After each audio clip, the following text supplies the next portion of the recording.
নিজ সেবক তারক রঞ্জি বিধুং বিধুতা হিতহুং কৃত সিংহ বরম বরণাগত বালিশ সন্দপদং প্রণমামি সদা প্রভুপাদপদম প্রণমামি সদা প্রভুপাদপদম दामोदरोत्थानदिने प्रधाने क्षेत्रे पवित्रे कुलीयाभिधाने दामोदरोत्थानदिने प्रधाने क्षेत्रे पवित्रे कुलीयाभिधाने प्रपञ्चलीला परिहारवन्तं प्रपञ्चलीला परिहारवन्तं वन्दे प्रभुं गौरकिशोरसङ्गं वन्दे प्रभुं गौरकिशोरसङ्गं वन्दे प्रभुं गौरकिशोरसङ्गम्। पतित पावन श्री श्रील गुरु महाराज जी की जय। अष्टोत्तर शतश्री शिल भक्ति सिद्धांत सरस्वती गोस्वामी ठाकुर शिल प्रभुपाद जी की जय। श्री शिल प्रभुपादेर पार्षदवृंद की जय। अवधूत कुलचूड़ामणि शिला गौरकिशोर दास बाबाजी महाराज जी की जय। श्री शिला सच्चिदानंद भक्तनाथ ठाकुर महाशय की जय। श्री रूपानुगाचार्य बाबा की जय। भजनानंदी समागत भक्तवृंद की जय। जगद्गुरु श्री शिला प्रभुपादेर कीर्तित एवं प्रभुपादेर प्रकटकालीन गौड़ीय सम्पादक श्रीमद सुंदरानंद विद्याविनोद प्रभु संकलित परम गुरु श्री गौरकिशोर ग्रंथ থেকে আজকের বিষয় অন্যাভিলাষ। শ্রীল গৌরকিশোর প্রভু একবার রথযাত্রার পূর্বদিন সকল লোককে ডাকিয়া জিজ্ঞাসা করিলেন, আগামীকাল আপনারা কে কোথায় রথযাত্রা দর্শন করিতে যাইবেন? কে কোথায় রথযাত্রা দর্শন করতে যাবেন? পোড়ামাতলায় একটি বৃহৎ রথ ও মেলা হয়। পূর্বস্থলীতে জমিদার বাবুদের বাড়িতেও একখানা রথ হয়। সেখানে যদি যান তবে একটি করিয়া রসগোল্লা ও কিছু চিরাদধি পাইতে পারেন। এইরূপ ৫-৭ জায়গায় রথের খবর বাবাজি মহারাজ সকলকেই বলিয়া দিলেন। ওই সকল লোক মনে করিল বাবাজি মহারাজ তাহাদিগকে রথযাত্রার মেলায় যোগদানের জন্য প্ররোচনা দিতেছেন। শ্রীল বাবাজি মহারাজের নিকট প্রত্যহই শ্রীচৈতন্য ভাগবত, শ্রীচৈতন্য চরিতামৃত, শ্রীমদ্ ভাগবতাদি পাঠ হইত। উপস্থিত ভিন্ন ভিন্ন লোক গ্রন্থ পড়িয়া যাইতেন। শ্রীল বাবাজি মহারাজ সিদ্ধান্ত বলিতেন। শ্রীল বাবাজি মহারাজ প্রহ্লাদ চরিত্রটি পুনঃ পুনঃ শ্রবণ করিতে চাইতেন। বলিতেন, মহাপ্রভু পুনঃ পুনঃ প্রহ্লাদ চরিত্র শ্রবণলীলা প্রকাশ করিয়াছিলেন। কখনো বা শ্রীল ঠাকুর মহাশয়ের প্রার্থনা ও প্রেমভক্তি চন্দ্রিকা অর্থাৎ নরোত্তম দাস ঠাকুর মহাশয় পাঠ শ্রবণ করিতেন ও তাহাদের সিদ্ধান্ত ব্যাখ্যা করিতেন। পাঠক কেবল গ্রন্থ পাঠ করিয়া যাইতেন। বাবাজি মহারাজই প্রকৃতপক্ষে বক্তা ছিলেন। উক্ত রথযাত্রার দিন সকলেই রথের মেলা দর্শনে ব্যস্ত থাকায় পাঠকের অভাবে পাঠ বন্ধ থাকিল।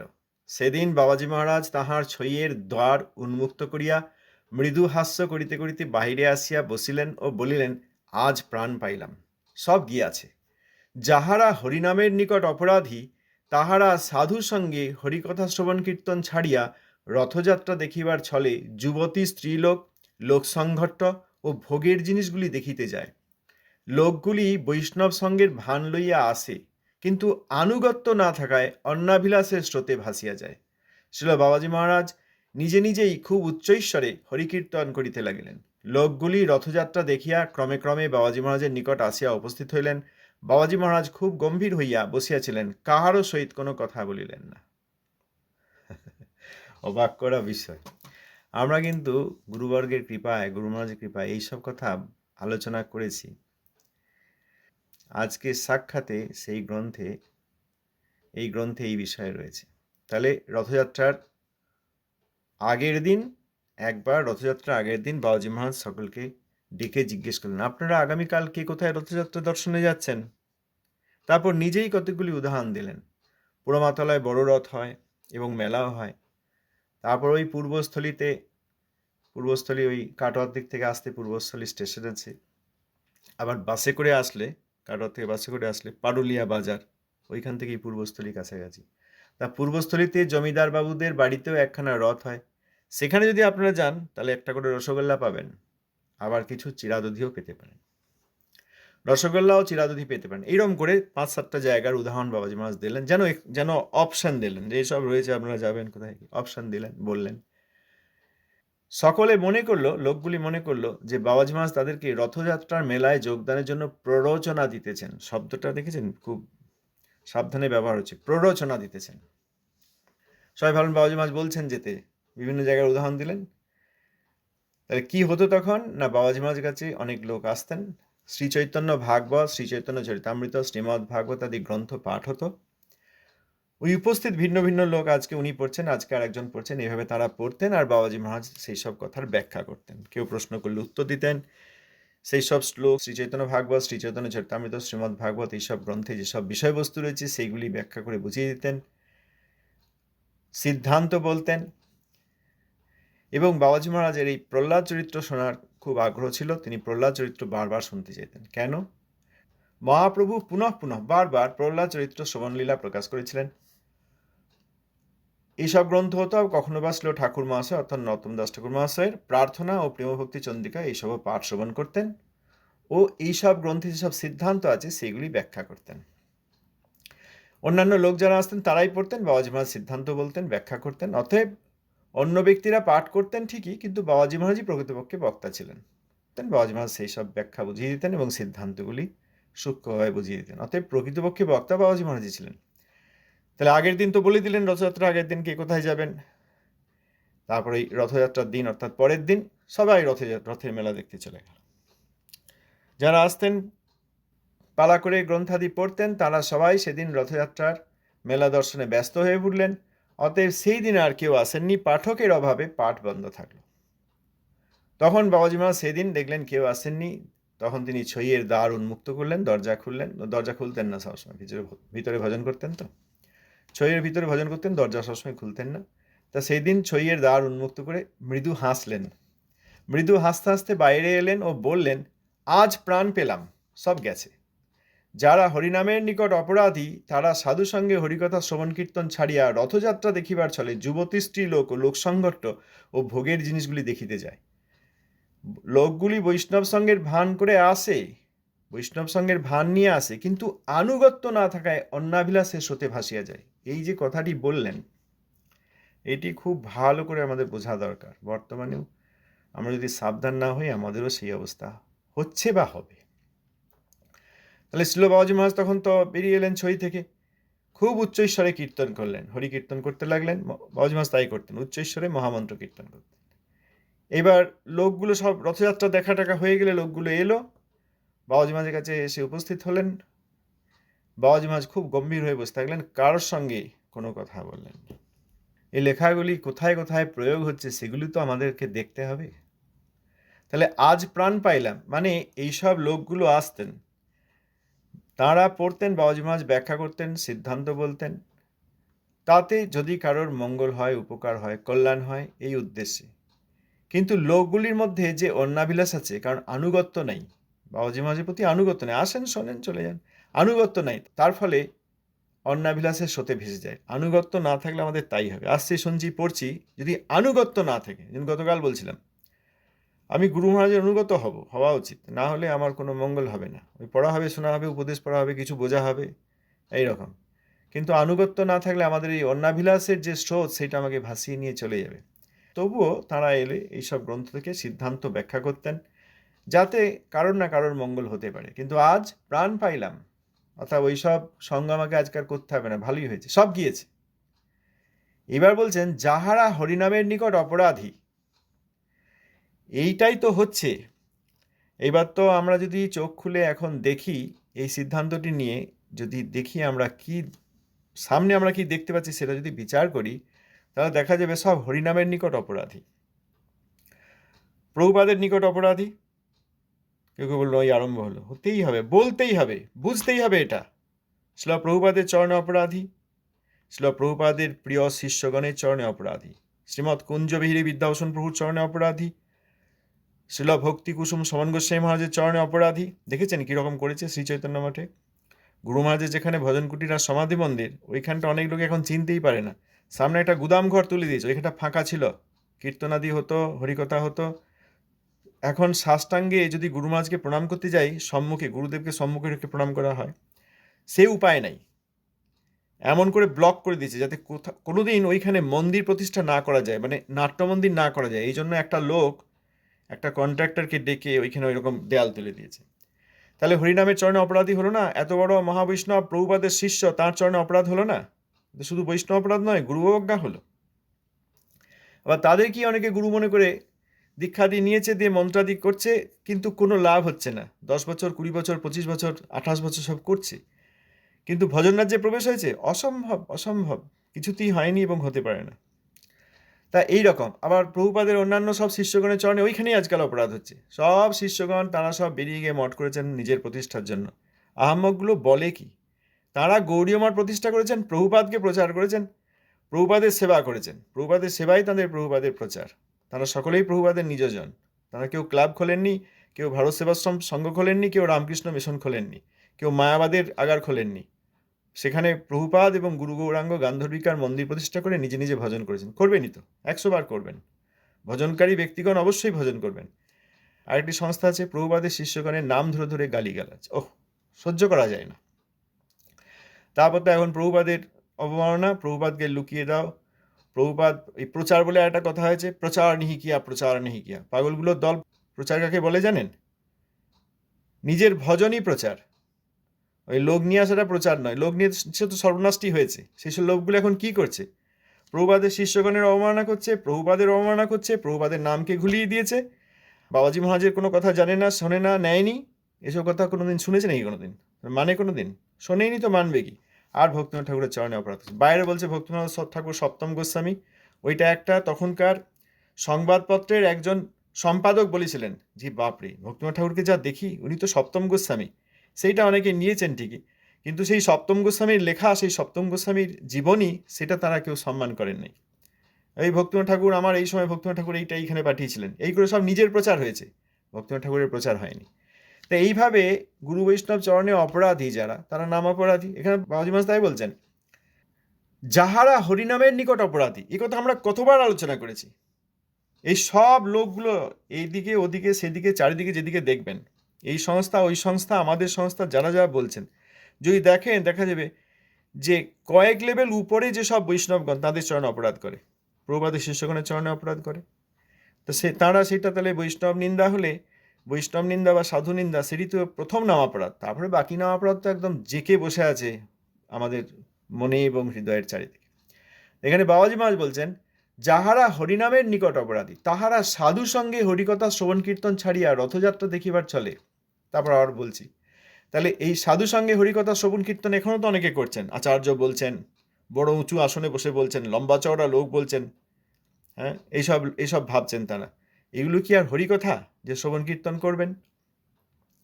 তাই এখানে বাবাজি মহারাজের কাছে যারা সাধু সঙ্গে হরিকথা শ্রবণ কীর্তন করতে আসতেন, অর্থাৎ বাবাজি মহারাজের সঙ্গে হরিকথা শ্রবণ কীর্তন করতে আসেন, তারা আজকে রথ দেখতে চলে গিয়েছেন। বাবাজি মহারাজের প্রশ্নটা যে পরীক্ষা, সেটা কেউই বুঝতে পারলেন না, একজনও বুঝতে পারলেন না। তারা তো বলতেন যে হ্যাঁ, একজন এসেছিল, তারা পাঠ করলেন, সব ফাঁকা সেদিন। রথযাত্রা দেখিবার ছলে কি করতে যায়? যুবতী স্ত্রীলোক দেখতে চায়।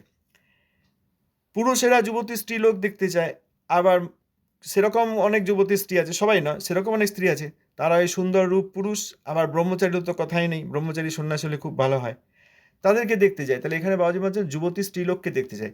আর এখন কি শুধু যুবতী স্ত্রীলোক সেখানে হাঁটে না, বসে থাকে, সেখানে অঙ্গ দুলিয়ে নৃত্য করে না? নৃত্য করে, তাহলে সেটা আরও ভালো লাগে। এমনিতেই পুরুষগণের যুবতী স্ত্রী ভালো লাগছে, রূপ রং শরীরের কাঠামো ভালো লাগছে, সেইগুলি যে এবার আন্দোলন করে শরীরগুলি, তাহলে তো আরও ভালো লাগে। অতএব এই যে স্ত্রীগণের নৃত্য আদি, এটা তো এখানে একদমই নাকচ করে দেওয়া হয়েছে। যুবতী স্ত্রীলোক দেখতে যাওয়া আর এই যুবতী স্ত্রীলোকদের নৃত্য, এইগুলি দেখা হচ্ছে। লোক সংঘট্ট, অনেক লোক আসবে, বিভিন্ন রকমের লোক আসবে, এই লোক সংঘট্টে যাচ্ছে ও ভোগের জিনিসগুলি দেখিতে যায়। ভোগের জিনিস অনেক হয়, ভোগের জিনিস ওই কী ভোগ দেওয়া হচ্ছে, প্রসাদ হবে, সেটিও যেমন দেখতে যায়, তেমনি ভোগের জিনিস আবার সেখানে নাচ গান হতে পারে, সেখানে বাজনা থাকতে পারে। আজকাল তো তাই হয়েছে। একবার গিয়ে দেখলাম রথযাত্রার সময় কোন পাড়া থেকে কতগুলো কুমারী, কতগুলি যুবতী মহিলাকে নিয়ে এসে সেখানে নাচছে আর গাইছে। আবার যখন মঠের ভেতর ঢুকে গিয়েছে তখন একটা কি ওই প্রাকৃত গান তৈরি হয়েছে, এ রাধা যমুনায় জল আনতে যায় নাকি, ওই সুরে ওই গানটা হচ্ছে আর সেই সুরে নাচছে সেই মেয়েগুলো। আর ওদিকে লক্ষ্মী দেবী সামনে দাঁড়িয়ে আছেন, এবার তাঁর আরতি আদি হবে। এই তো হচ্ছে। একটা জিনিস বুঝতে পারছে না আজকালকার লোকগুলো, যে অপসংস্কৃতি অপরাধের একটা সংস্থা তৈরি হয়েছে ঠিকই, খুব বড় সড়ো করে, তাদের সঙ্গে প্রতিযোগিতা করতে হবে না, অপসংস্কৃতির প্রতিযোগিতা করতে হবে না। সেদিন একজনের সঙ্গে কথা হচ্ছিল, একটা উদাহরণ নিয়ে আলোচনা হলো। মনে করুন ওই রাস্তার ওপারে একজন লোক ব্যবসা খুলেছে এবং সেই ব্যবসাদার ক্রেতাদের বঞ্চনা করছে, লোক ঠকাচ্ছে, বেশি দাম নিচ্ছে, কম গুণমানের জিনিসপত্র বিক্রি করছে বেশি দামে, লোক ঠকাচ্ছে। অনেক লোক সেখানে এসেই নিয়ে যাচ্ছে, তাদের সব ধারণা নেই কোন জিনিসের কত দাম। তো সেইটি দেখে এপারের লোকটি দেখলো, তাহলে আমিও একটা এইরকমই দোকান খুলি, আমিও লোক ঠকিয়ে অনেক লোককে আমার দোকানে নিয়ে আসবো। তা একটা সংস্থা তারা ওই যুবতী স্ত্রী নাচিয়ে দিচ্ছে, তারপর বিভিন্ন রকম গান বাজনা করছে, প্রচুর লোকজন করছে, যাতে লোকজন আসে তার আকর্ষণের ব্যবস্থা করছে। আমাদেরকেও তাহলে আকর্ষণের ব্যবস্থা করতে হবে, চলো আমাদেরও কিছু মহিলা নিয়ে এসে নাচিয়ে দাও, কিছু এইদিকে বাজনা টাজনা নিয়ে এসে চালিয়ে দাও, আমাদেরও তো লোক হতে হবে, প্রতিযোগিতায় টিকে থাকতে হবে। রথযাত্রায় যেমন হয়, শুনলাম নাকি অন্য উৎসবে আজকাল হচ্ছে, 2-3 দিন 4 দিন ধরে উৎসব হচ্ছে, সেখানেও গান বাজনা নাটক, মহিলাগণের নৃত্য, ভারতনাট্যম হয়, কি হয় জানি না, এসব অনেক রকম নৃত্য হচ্ছে। আমাদেরও 3-4 দিন ধরে উৎসবটা এখন হয়, আগে একদিন হতো, শুধু হরিকথা হতো, এখন আর তা হয় না, এখন 3-4 দিন ধরে এই সাংস্কৃতিক অনুষ্ঠান হয়। তাদেরকে হারাতে গেলে আমাদেরকেও কিছু অপসংস্কৃতি অপরাধ করতে হবে বই কি, এইটা যারা ভাবছেন তারা ভুল ভাবছেন। তা না করে অপরাধী তারা অপরাধ করছেন, সেই অপরাধ থেকে যাতে লোকগুলি বেরিয়ে আসতে পারে সেই জন্য শুদ্ধভাবে রথযাত্রা, শুদ্ধ হরিকথার কীর্তন, শুদ্ধভাবে গুরুবর্গের আবির্ভাব তিরোভাব তিথি পালন, এইগুলি করলে কিছু লোক অন্তত দেখতো যে এইটা হচ্ছে শুদ্ধ ভক্তির স্থান, এটা শুদ্ধ ভক্তির স্থান, এটা দেখতে পারতো। যাদের সৌভাগ্য আছে তারা সেখানে সে শুদ্ধ ভক্তি নিতে পারতেন। এখন যে অবস্থা হয়েছে তাতে অপরাধী এবং অপসংস্কৃতির সংস্থাকে হারাতে গিয়ে আমরা অপসংস্কৃতিকে ডেকে এনে প্রতিযোগিতা করে লোক সংখ্যা বাড়ানোর চেষ্টা করছি। লোক সংখ্যার কোনো প্রয়োজন ছিল না, যদি 2-4 জনও আসতো তারাও দেখতেন যে হ্যাঁ এইটা শুদ্ধ ভক্তি, তাহলে 2-4 জনেরও মঙ্গল হতে পারতো। একজনের মঙ্গল করলে যেখানে অনন্ত কোটি হাসপাতাল করা অপেক্ষা অনন্ত গুণে পরোপকারের কাজ হবে, প্রভুপাদ বলেছেন, সেখানে অনেক লোককে নিয়ে এসে আমরাও অপরাধ এবং অপসংস্কৃতিতে ডুবে যাব। এই ছাড়া যারা করলেন তারা কলি আর গুরুব্রুব নন তো কি? এখানে তো তাই হচ্ছে। তাহলে যুবতী স্ত্রীলোক দেখতে যাওয়া হচ্ছে, লোক সংঘর্ষ হচ্ছে, ভোগের জিনিসগুলি দেখিতে যায়। লোকগুলি বৈষ্ণব সঙ্গের ভান লইয়া আসে, এখন তাই হচ্ছে, সব বৈষ্ণব সঙ্গ হয়েছে, কাকে বৈষ্ণব মনে করছে সেটা বুঝতে পারছে না। এখানে তো বাবাজি মহারাজ বৈষ্ণবগণের চূড়ামণি ছিলেন, আর বর্তমানে কে বৈষ্ণব কার সঙ্গ করাচ্ছে সে ধারণা নেই। যাই হোক, তো তখন বাবাজি মহারাজ বলছেন লোকগুলি বৈষ্ণব সঙ্গের ভান লইয়া আসে, কিন্তু আনুগত্য না থাকায় অন্নাভিলাষের স্রোতে ভাসিয়া যায়। আমরাও যদি অনুগত না হই, শুনছি দেখছি কিছু বিদ্যালাভ হচ্ছে এই যদি মনে করি, আর কোনো আনুগত্য না থাকে, তর্ক ঠাই, তারপর কক্ষা করি, কিছুটা নেব কিছুটা নেব না, এখানে কিছু শুনবো, আবার গুরুব্রুবের কাছে গিয়েও সেখানে আমরা জোড়হাত করব, গুরুব্রুবকে প্রণাম করব, গুরুব্রুবের দেওয়া মন্ত্রকে প্রতিদিন 3 বার করে স্মরণ করব, গুরুব্রুবের একটা ছবি এনে সে মনের মধ্যে বারান্দার মধ্যে আবার সিংহাসনে তুলে দেবো। এই করলে কি আর হরিভজন হবে? সম্পূর্ণ আনুগত্য চাই, তবে মঙ্গল হবে। না হলে আমাদের মধ্যে যে অন্নাবিলাস আছে সেই স্রোতে আমরা হারিয়ে যাব। শিল বাবাজি মহারাজ নিজেই খুব উচ্চ ঈশ্বরে হরিকীর্তন করতে লাগলেন। যখন লোকগুলি আসলো, বাবাজি মহারাজ খুব গম্ভীর হয়ে থাকলেন, কারোর সঙ্গে কোনো কথা বললেন না।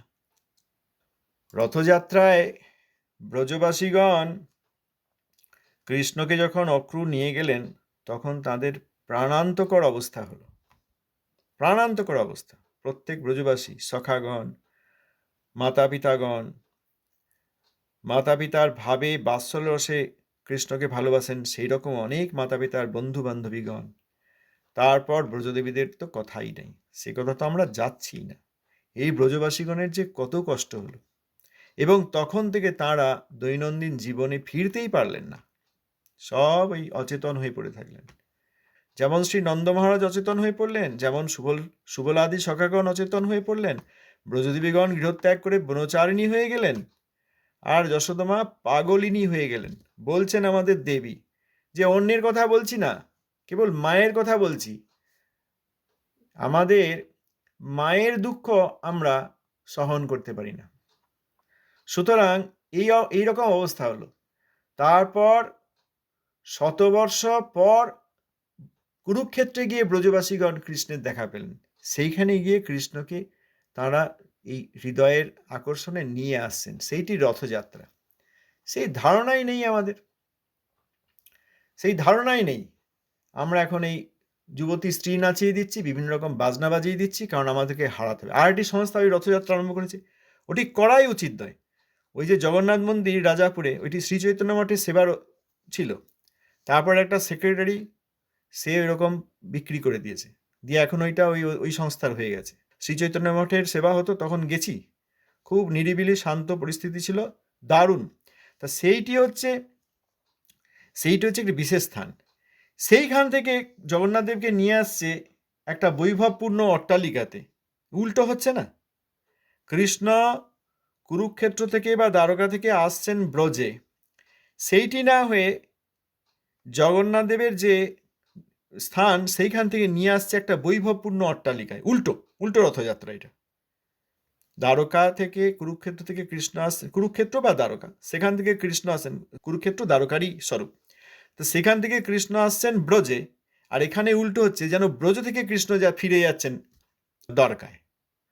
আর সেই রথের জন্য শ্রী চৈতন্য মঠকে এখন অপেক্ষা করতে হচ্ছে। যেই রথযাত্রার প্রভুপাদ প্রতিষ্ঠা করলেন, প্রভুপাদের শিষ্যগণ করলেন যোগপীঠ থেকে, যেটি হচ্ছে নীলাচল অর্থাৎ মহাপ্রভুর আবির্ভাব স্থান অর্থাৎ মথুরা, সেইখান থেকে নিয়ে যাচ্ছেন শ্রী চৈতন্য মঠে, যেটি হচ্ছে ব্রজপত্তন, যেটি হচ্ছে অভিন্ন ব্রজ বৃন্দাবন। তাহলে মথুরা থেকে আসছেন বৃন্দাবন, এইটি হচ্ছে রথযাত্রা। সেই রথযাত্রাকে এখন অপেক্ষা করতে হচ্ছে। এটি হওয়াই উচিত না, এই সংস্থাটি এরকম করাই উচিত না। হবেই তো, একজন নিয়ে এলেন, নিয়ে এসে তাদেরকে একদম ছেড়ে দিলেন, তারপর তারা কোনো মহাবৈষ্ণবের আনুগত্য করলেন না, দিয়ে এখন এই পরিস্থিতিটা হলো। যিনি তাদেরকে নিয়ে এলেন তিনি যখন চলে গেলেন, তারপরে বা সেই সময়ে কোনো মহাবৈষ্ণবের অনুগত হলেন না, বরং মহাবৈষ্ণবদেরকে গালিগালাজ করলেন। অনুগত হতো দূরের কথা, গালিগালাজ করলেন। এবার তাদের কি অবস্থা হয়? তারা উপদ্রব করে বেড়ায়, এরাও সেরকম উৎপাত করে বেড়াচ্ছে। সেই লোকগুলির উচিত ছিল, প্রভুপাদের শিষ্যগণ তখনও প্রকট, তাদের আনুগত্যে হরিভজন কি সেটা জেনে নেওয়া। সেটি না করে এখন এসব উল্টোপাল্টা করছে। প্রভুপাদের প্রতিষ্ঠিত যে রথযাত্রা, যোগপীঠ থেকে শ্রীচৈতন্য মঠ যাচ্ছে, প্রভুপাদের গণ তারা করেছেন, সেইটিকে অপেক্ষা করতে হচ্ছে। আর বর্তমানে সেইটির যারা দায়িত্বে আছেন, তারা আবার এই অপসংস্কৃতির সঙ্গে অতি উৎসাহী হয়ে তাদেরকে হারাও বলে এরা ওই যুবতীদেরকে নাচিয়ে দিচ্ছে আর গান বাজনা করে দিচ্ছে। কোথায় এইসব কথা? এসব কথা নেই। বৃন্দাবন গোবর্ধন যমুনা পুলিনবন, সেই কুঞ্জে রাসাদিক লীলা, সেই ব্রজের ব্রজজন মাতা পিতা বন্ধুগণ, বড়চিত্র কেমনে পাশরিলা। বিদগ্ধ মৃদু সদ্গুণ সুশীল স্নিগ্ধ করুন তুমি, তোমার নাহি দোষাভাস, তবে যে তোমার মন নাহি স্মরে ব্রজজন, সে আমার দুর্দৈব বিলাস। না গণি আপন দুঃখ দেখি ব্রজেশ্বরীর মুখ, ব্রজজনের হৃদয় বিদরে, কিবা আমারও ব্রজবাসী, কিবা জিয়াও ব্রজবাসী, কেন জিয়াও দুঃখ সহেবারে। তোমার যে অন্নবেশ অন্য সঙ্গ অন্য দেশ, ব্রজজনে কভু নাহি ভাই, ব্রজভূমি ছাড়িতে নারী তোমা না দেখিলে মরে, ব্রজজনের কি হইবি উপায়, ইত্যাদি ইত্যাদি। এই হচ্ছে রথযাত্রা। কিন্তু আমরা রথযাত্রা গিয়ে কি দেখি? আমরা নিজেরাও সেখানে নেচে আসি। খুব আমাদের নাচটা কি জন্যে, নৃত্যটা কি জন্যে? যে ব্রজরাজ তো নয়, এখন এইবার এই শতবর্ষ পর তাকে দেখা হলো, তাকে আমরা কুরুক্ষেত্র দ্বারকা স্বরূপের যে কুরুক্ষেত্র, সেখান থেকে নিয়ে যাচ্ছি আমাদের ব্রজে। আর আমাদের বিরহ নাই। এতদিন বিরহে আমরা ক্লিষ্ট হয়েছিলাম। প্রাণ চলে গেলেও আমাদের সেই প্রাণ চলে যাওয়া সহজ ছিল, প্রাণ ধারণ করা কঠিন ছিল, কিন্তু প্রাণ ধারণ করে রেখেছি কৃষ্ণ একদিন আসবেন বলে। আজ দেখা পেয়েছি, নিয়ে যাচ্ছি। এই জন্যে ব্রজবাসীগণ নৃত্য করতে পারেন। আমরা কি সেই জন্য নৃত্য করি নাকি? যা লেখা নেই তাও তো বললাম। এই লেখাগুলি যদি অ্যাপ্লাই করা হয়, প্রয়োগ করা হয়, সিদ্ধান্তগুলি যদি প্রয়োগ করা হয়, তাহলে এইটি দেখা যাচ্ছে, সর্বনাশ হচ্ছে। সর্বনাশটা কে শুরু করেছেন? গোয়া থেকে শুরু করেছেন, তারপর অনেক জায়গায় কলি এসে বেদখল করে নিয়ে সর্বনাশগুলো করছে, আর আমরা সেই সর্বনাশে ভাগিয়ে করছি। যেদিকেই থাকি সর্বনাশ হচ্ছে। জরাসন্ধের দিকেও সর্বনাশ হচ্ছে, আবার কাল জমানের দিকেও সর্বনাশ হচ্ছে। ধন্যবাদ, প্রণাম। জয় বাবাজি মহারাজ, জয় গুরুদেব। বলার থাকলে বলতে পারেন, না হলে হ্যাঁ জি বলিয়ে। ধন্যবাদ, প্রণাম। अन्नाभिलाष मीन्स क्या होता है प्रभु जी? অন্নাভিলাষ, অন্ন অভিলাষ। অন্য অর্থাৎ কৃষ্ণ ভক্তি বিনা যত অভিলাষ, কৃষ্ণ ভক্তি ছাড়া যত বিলাস এগুলো কৃষ্ণেতর অভিলাষ, অর্থাৎ কৃষ্ণ থেকে হীন কোনো বস্তু। মানে আমার এই মনের ভোগ শরীরের ভোগ, আমি এই শরীরটা, আমি পুরুষ আমি স্ত্রী, এই ভাবনা নিয়ে আমাদের যত ধারণা, কৃষ্ণ ভক্তি ছাড়া যত ধারণা এই শরীর এবং মন সম্বন্ধিত, সেইগুলি সব অন্নাভিলাষ। এখানে অন্নাভিলাষ এইগুলো, এই রূপ দেখব, লোক সংঘট্ট ভালো লাগে, সমাজবদ্ধ জীব তো, ফাঁকা এক জায়গায় ভালো লাগে না। লোক সংঘট্ট, অনেক লোক এসছে, বিভিন্ন রকম সেজে গুজে এসছে, সেখানে খুব চিৎকার চেঁচামেচি হচ্ছে, খুব কোমর দুলছে, গান বাজনা বাজছে, বিরাট ব্যাপার, খাওয়া দাওয়া ছুটছে, সবই অন্নাভিলাষ। ভোগের লাভ, পূজা, প্রতিষ্ঠা, এইগুলি অন্নাভিলাষ। হ্যাঁ, ওই যেখানে নাচ হচ্ছে না, মহিলাদের নাচের তো কথাই নেই, এমনকি পুরুষরাও যেখানে নাচেন, কেন নাচছেন? এই যে ব্রহ্মচারী মহাশয়, আপনি কেন নাচছেন? এই যে সন্ন্যাসী বাবু, আপনি কেন নাচছেন? জানা উচিত, বোঝা উচিত যে এরা কেন নাচছে। কৃষ্ণ বহুদিন পর ব্রজে ফিরে আসছেন বলে নাচছে? না, কৃষ্ণ ব্রজ বিরহ, মাথুর বিরহ কাতর ব্রজবাসীগণের সেবা করাই আমাদের ধর্ম, সেই জন্য নৃত্য করছে যে আজ বহুদিন পর। আর মাথুর বিরহ কাতর ব্রজবাসীগণের সেবা হচ্ছে, মাথুর বিরহ কাতর ব্রজবাসীগণ বহুদিন পর, শতবর্ষ পর কৃষ্ণ বলরামকে দেখতে পেয়েছেন, এই জন্যই নাচছে। জিজ্ঞেস করে দেখুন না একবার, ওই যারা নাচছে তাদেরকে এই দেখা সরে আসুন তো। আচ্ছা, আপনি নাচছেন, কেন নাচছেন? হরিনামে খুব আনন্দ হচ্ছে, অত সহজ নয়। নামাপরাধীর দল, এখানে এটা লেখা আছে, যারা হরিনামের নিকট অপরাধী, যারা বাবাজি মহারাজের কাছে আসছেন, পালা করে পড়ছেন, বাবাজি মহারাজ সিদ্ধান্ত দিয়ে বলছেন, সেখানেও সেই সব লোককে প্রভু বাবাজি মহারাজ বললেন, শ্রী গৌরকিশোর প্রভু বললেন হরিনামের নিকট অপরাধী। আর এখন যাদেরকে দিই তারা সব হরিনাম, শুদ্ধ হরিনামকারী। কি ভেবে দেখুন তো, ভেবে দেখুন, বাবাজি মহারাজের সামনে আসছেন, সেই সময়ে বাবাজি মহারাজ বললেন এসব হরিনামের চরণে অপরাধী, সাধু সঙ্গের ভান করে আসে আর আনুগত্য না করে অন্নাবিলাসের স্রোতে ভেসে যায়। আর এখন কি শুদ্ধ হরিনামকারী হচ্ছে নাকি? সেই সব লোকগুলোর কাছে সঙ্গ করা হচ্ছে, সেই সব লোকগুলোর সঙ্গে কীর্তনাদি নিত্যাদি করা হচ্ছে, তাদের সঙ্গে দোয়ার করা হচ্ছে, তাদের আনুগত্যে পরিক্রমা করা হচ্ছে, তাদের আনুগত্যে রথযাত্রা দেখা হচ্ছে, তাদের কাছে আবার কেউ কেউ দীক্ষাদি নিচ্ছেন, তাদেরকে বাড়িতে ডেকে খাওয়ানো দাওয়ানো করাচ্ছেন, আর খুব বৈষ্ণব সেবা হয়ে গেল। 28 বছর দীক্ষা নিয়েছে, হয়েছে কিছু? ভজন রাজ্যে প্রবেশ হয়েছে? হয়নি। বাবাজি মা যদি ওই লোকগুলোকে বলেন হরিনামের চরণে অপরাধী, সাধু সঙ্গের ভান করে আসে, এখন হরিনামের চরণে অপরাধী নয় কে? আমরা প্রত্যেকে নামের চরণে অপরাধী, প্রত্যেকটা 10টা অপরাধ জাঁকিয়ে বসেছে আমাদের চারিদিকে। প্রথম হচ্ছে বৈষ্ণব নিন্দা।